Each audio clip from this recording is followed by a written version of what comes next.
Welcome to just ఆమె Jesus. ఇర్మియా 45:5. నీ నిమిత్తము నీవు గొప్ప వాటిని వెదుగుచున్నావా అని దేవుడు ఇర్మియా ప్రవక్త ద్వారా మనతో మాట్లాడుతూ ఉన్నాడు. Do not seek popularity.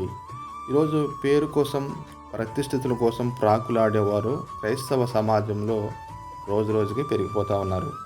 పేరు కోసం ప్రాకులాడితే అది మన విశ్వాసమునకు నష్టం కలిగిస్తూ ఉంది. మనుషులు పురస్కారం, అవార్డ్స్ ఇస్తూ ఉంటారు. దేవుడు రివార్డ్స్, ప్రతిఫలం ఇచ్చేవాడిగా ఉన్నాడు. బాప్తిస్మిచ్చే యోహాను కంటే గొప్పవాడు పుట్టలేదని స్వయంగా యేసుక్రీస్తు ప్రభువారు ఎంతోమంది ప్రవక్తలు ఉన్నప్పటికీ ఆయన గురించి గొప్ప సాక్ష్యం చెప్తే, బాప్తిస్మిచ్చే యోహాను యేసు ప్రభువు గురించి ఆయన చెప్పులు వారు విప్పుట కంటే నేను యోగ్యుని కానంటూ గొప్ప తగ్గింపు స్వభావాన్ని కలిగి ఉండటం జరిగింది.